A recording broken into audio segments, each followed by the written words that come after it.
Good morning. My name is Rachel Arndt, and with me today is Amelia Hulbert. We work for Boulder County Public Health on the Healthy Eating Active Living team, and today we're going to talk about local solutions that we've implemented in Boulder County to address food insecurity.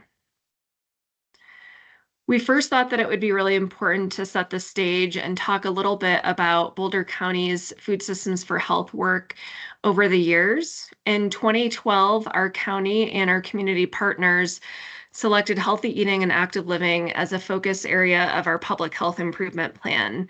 And what that meant in terms of work and prioritization is that dozens of our community partners came together to identify areas in which we wanted to work within that focus area. We selected two key strategy areas, the first being decreasing sugary drink consumption, and the second, increasing fruit and vegetable consumption. For those of you that aren't familiar with Boulder County, we are known as a healthy and wealthy community, a county that's just north of the city of Denver in Colorado. And this means that in a lot of ways, we aren't a very attractive county to fund in terms of health equity intervention. So we knew early on that we needed to start looking at local funding sources to generate revenue in order to address some of the gaps that we were seeing in healthy eating and active living in our community. In 2015, we started the Harvest Bucks program with local funding from the city of Boulder and Boulder County Parks and Open Space to match SNAP transactions at farmers markets before there was a statewide Double Up Food Bucks program and before SNAP incentives through the Finney program were integrated into the Farm Bill. We started working as part of a regional collaborative on sugary drink education, including policy and systems change work. That led us to working on writing and building a coalition to pass Colorado's first and only sugary drink tax in the city of Boulder, a 2 penny per ounce sugary drink tax, which is currently the highest in the nation. With funding from that tax and from other local measures, we started a women, infants, and children's farmers market nutrition program that provides weekly coupons for WIC families to use at the farmers markets to purchase fresh foods. We also have worked on municipal plans to set goals and policies related to healthy food access. Amelia is going to talk a bit more about our fruit and veg program, which provides healthy food incentives to folks that are ineligible for federal food benefits. And recently we were awarded a USDA Gus Schumacher Nutrition Incentive Program grant to start a prenatal produce prescription program. We wanted to share this video just to set the stage for the work that we're doing in Boulder County and the need to address nutrition security among specific populations.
So that video really helped to illustrate the need for more affordable local options for families. And we wanted to share some other local statistics about how challenging it is for many of the families within our wealthy community to make ends meet. One really important statistic is the self-sufficiency level for families. In 2022, our most recent data, the self-sufficiency rate for a family with two adults, a preschooler, and a school-aged child was over 3 times the federal poverty level at over $107,000 a year. You can see that in the statistic on the slide here that it takes a family 4 full-time minimum wage jobs to meet their needs or to be self-sufficient. And this is a lot higher than before COVID. We can also see that between 2021 and 2022, the hourly rate for the lowest paid quarter of jobs in Boulder County only increased by 5.5%, while the top 10% of highest paid jobs increased by 16.4%. And this really just shows a widening gap between people that are making the lowest amount of money and those that are making the highest amount of money in our community. Likewise, I think something that would be really surprising for people to learn is that in the city of Boulder, childhood poverty has actually increased to a higher level than the statewide average from 2019 to 2022, and that childhood poverty in Boulder County as a whole has also increased over this time period at a higher rate than the state average. Just demonstrating a need for additional resources for those families living in the bottom 25%. It's also really important to note that food is more expensive in Boulder County than the state as a whole. We know that just like across the rest of the country, many people that are food insecure are ineligible for federal food benefits. In Boulder County, that number is 37% of our food insecure households are ineligible for federal food benefits. In addition, the cost of an average meal in Boulder County is $4.22, higher than the statewide cost of $3.36. And we also know that food prices have increased at a rate that is faster than that of inflation. So continuing to make food more challenging, especially healthy food for many of our families to purchase. Specifically, Amelia is going to talk about our fruit and veg program, of which most of the participants are Latino families in Boulder County. We've heard specifically from these families that around 72% of them do list cost as their biggest obstacle to consuming more fruits and vegetables. And as a whole, we know that Latinos in Colorado are 2.5 times more likely to experience food insecurity than white families. So these statistics provide some of the justification for the populations with which we're working with in our fruit and veg program. And I'm going to hand it over to Amelia to tell you a little bit more about that program and how the innovative approach that we've taken addresses this gap. Thanks, Rachel. So as Rachel shared, I'm going to walk us through a program that we created to really respond to a community identified need of families want to eat fresh fruits and vegetables. They know that they're healthy, they know that they're good for them, and they want to eat them, but cost, particularly here in Boulder County, has been the primary barrier. So back in 2019, we worked in partnership to create a fruit and vegetable incentive program specifically designed for people who cannot qualify for federal food assistance like SNAP or WIC. So this really came out of the partnerships that you heard about earlier. So the video that talked about the barrier for healthy food, that work was discovered through the Sugary Drink Tax campaign. And so we've been working closely with an organization called El Centro Amistad locally that serves Latino and Hispanic families. And their promoteurs were going into community and educating on the harms of sugary beverages and the importance of eating fresh fruits and vegetables. And families were saying, yes, we know, and we can't afford these items. It's just not within our household budget. So we wanted to create a fruit and vegetable program for these families so that they could be getting education, health education from Momentors, and then they could then afford to buy the fruits and vegetables that they know are good for them. So we created this program in partnership with many of our community organizations who are serving families who are not eligible for federal food assistance. So that meant that we went to them and we worked with them to identify eligibility guidelines. So that means that to be eligible for this program, you have to not be able to qualify for SNAP or WIC. We also use 185% of the federal poverty level. So that is what the WIC program uses for their income guidelines. So families do have to be at or below that income limit. Families also have to be affiliated with one of our partner organizations. So we've listed some with their logos on the screen here, but a referral is necessary through one of our partner organizations. And then experiencing food insecurity is our last kind of bucket item of eligibility. And what's really important is that for these partners, we as our team at Boulder County Public Health do not keep any of that identifying information. So for example, with our Boulder program, I'd say about 65% of that program is coming to us through El Centro Amistad. But as far as they're concerned, this is a program that they're getting through Amistad. We as Boulder County Public Health are not keeping any of their names or their addresses or their contact info. And so close partnership with our community organizations is really important, and I think is what has made this program so successful, because people are going to these organizations because they trust them. And so we have really worked to embed these programs into trusted organizations. That also means that partners keep up with wait lists.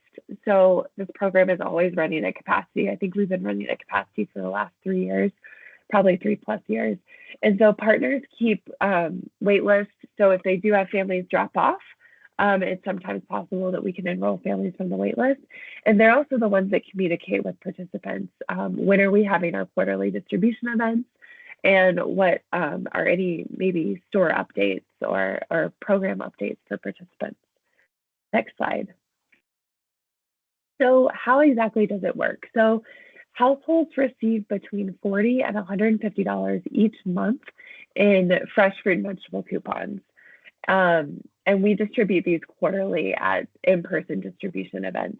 The coupons look like the bottom left-hand corner. So you can see it's a $5 increment. It's valid at specific stores. So this is the Boulder coupon. And then the Boulder coupon has a monthly expiration date. And we do have a serial code that is not shown on this coupon, but every single coupon does have a unique serial code identifier. We also administer surveys at the time of enrollment, and then 3 months, 6 months, 9 months, 12 months after the fact. 2 of our annual surveys are more of like mid-year check-ins. So we're typically asking, how is it going in the stores? Maybe we have a question that we would like to get people's feedback on, and then we try to keep the other 2 surveys more of our full survey, which asks a lot of questions around food security, fruit and vegetable consumption, mental health benefits, physical health benefits, and all of that type of stuff. Our retail partners are listed on the right-hand side. So we work with a variety of large retailers, small retailers, independently owned retailers, and small farm stands and farmers markets. And really, this is just because one of our main values with this program is dignity and choice. So we want people to be able to shop where they want to shop and buy the fruits and vegetables that they want to buy. So we strive to have a really wide variety of shopping options for folks. Next slide. Oh, sorry, can you go back to the previous slide? I did just want to highlight that first bullet, Las Ex Americas, is actually from the video, formerly was known as El Valle. So that is a partnership that we have maintained, and a really important kind of geographically central location to where a lot of our families live, and does have a lot of really culturally relevant items for our Latino Hispanic community. It has had a name change, but I just wanted to highlight that. Okay, next slide. So how do we know the program is working? We have about a 95% redemption rate for our coupons, and we're really proud of that. So we know that people want the coupons and they're using it, and this is really consistent month over month. We also know that nearly 90% of participants are reporting that they're increasing their fruit and veg intake. 85% are reporting that their health is improved. 84% are reporting that they're consuming less junk food items like chips or cookies. And what I'm most proud of is that 50% of participants are reporting a reduction in food insecurity. I'm sorry, participants are reporting a 50% reduction in food insecurity. So this is huge. We know that this is helping people eat more fruits and vegetables, but it's also impacting their household food security status. So in Longmont, our program, nearly 100% of our families are identifying as Latino Hispanic. We are serving over 225 families, and that's over 1,000 people. And over 85% of participants are reporting incomes at that extremely low income threshold. In Boulder, about 75% are identifying as Latino Hispanic. We have nearly 370 families enrolled, and we're serving about 1,500 people. I'll get into this later. These are funded with two different funding sources that dictate why we might have different amounts or be able to serve more families in certain areas. But we're really proud of both of these programs, and we see pretty consistent food insecurity and fruit and veg consumption results across both of these cohorts. Next slide. So perfect queue up. These programs are primarily funded with two municipal and local funding sources. So for the Boulder program, we started receiving funding in 2017 from Boulder's sugary drink tax. So this is a little bit of a full circle moment. Rachel talked about this in the beginning of the presentation. The video that you saw was one of the core messages for the sugary drink tax campaign, as healthy food being something that people in our local community cannot access. And so when that sugary drink tax went into effect in 2017, we started receiving funding from that health equity fund, and we have ever since. So in 2019, this fund allowed us to start the Fruit and Veg Boulder program. Specifically, revenues from the sugary drink tax are earmarked for health equity investments. So we, along with other programs and organizations, apply for some of this funding to do our health equity projects. One of the primary priorities for the health equity fund is food, healthy food. So this really supports our value of increasing fruit and vegetable consumption. And just to note, our sugary drink tax is structured as an excise tax. So that means that it's a tax on the distribution of the sale of the sugary beverage and not a sales tax. So that is how we primarily fund our Boulder program. For our Longmont program, we were able to tap into a county tax funding source called the Boulder County Sustainability Tax. So this was also approved by the voters in 2016, but didn't go into effect until 2020. And we did start to receive funding from this funding source in 2020, which enabled us to start the first iteration of the Longmont Fruit and Veg program in 2020. So this is a tax fund that prioritizes funding for local agriculture and increasing access to locally grown foods, especially for people with low incomes. So this is really aligned with what we're trying to do with this program. It also supports independent retailers, which is why we prioritize working with smaller independently owned grocery stores for the Longmont program. And this is structured as a sales tax, so a little bit different than our Boulder funding source. So this is a reason why for the Longmont program, we actually give a little bit more money. We recognize that buying from smaller retailers or farmers means that the food is a little bit more expensive. So we feel it's more equitable to give families in Longmont a little bit more money monthly, because we are asking them to shop at smaller locally owned tiendas or farm stands or farmers markets, versus in Boulder, they can shop at larger grocery stores like King Soopers. All right, next slide. So I wanted to get into some participant feedback, which I think is really amazing and just demonstrates the value of this program. So these are some participant quotes. Participating in fruit and veg has allowed me and my family to eat healthier more often. Without this program, our diet would be based on rice and beans. Another participant said, "Thank you very much for this program. It allows access to healthy and good quality food without harming our dignity." I think this one really speaks to one of our core values of we want people to be able to walk into a store and buy the fruits and vegetables that are best for their families. And I think we can't underestimate the value of that, what that does for people's mental health and well-being to have that choice. Another participant said, "This program has positively impacted my finances, has given me peace of mind of being able to offer my family healthier foods. And then thanks to this program, my children bring healthy snacks to school like cucumber, apple, and radishes." And we all know the importance of norming lots of different types of fruits and vegetables early in childhood, and getting kids exposed to those foods is really important. I also wanted to highlight a story that we recently heard from one of our Longmont participants who we're working with to do an op-ed this month, actually in November, for Diabetes Awareness Month. So this is a mom, a single mom in Longmont, who was pre-diabetic and now has been getting some really amazing news about having her levels down thanks to eating more fruits and vegetables with the program. And her story is just really, I think, really impactful. So they said she's a single mom and she's got several kids, but her oldest son is the first in their entire family to go to college. And not just any college. She's currently enrolled at Harvard.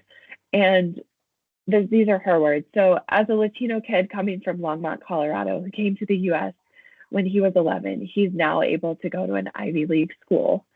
Since he obviously has to study a lot, he doesn't have a ton of time to work. So all of my extra money goes to supporting him while he's getting his degree. For a long time, that meant I couldn't really afford healthy foods for myself and my two other kids. But with the coupons, I've been able to keep sending him money and finally buy fruits and vegetables for my family during this past year of being on the program. And thanks to this, I've been able to reverse my pre-diabetic numbers."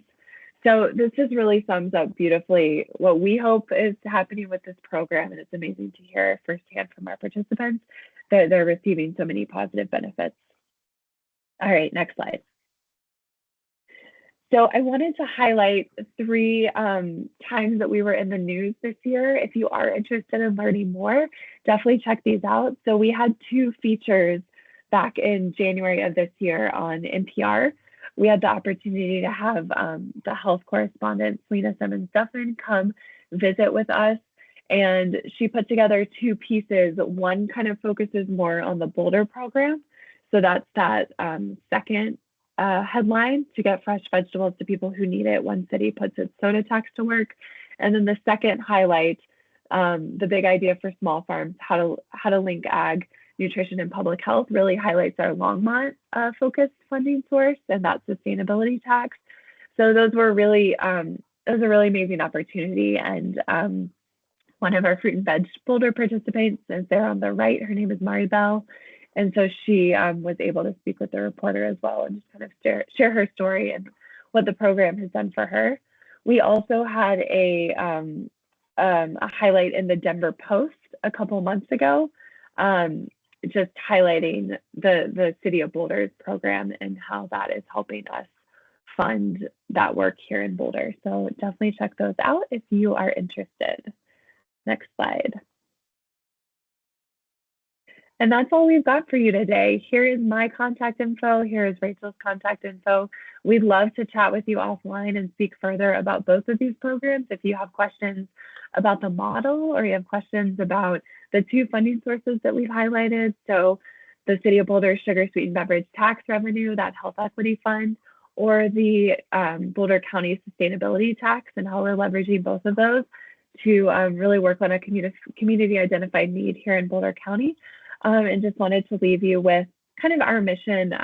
We highlighted it throughout the talk, but really our goal for these programs are supporting every person to be able to shop with dignity and choice to purchase the food that is essential for a healthy life. So we will leave you with that and look forward to connecting with you all offline if you'd like to speak further. Thanks, everyone.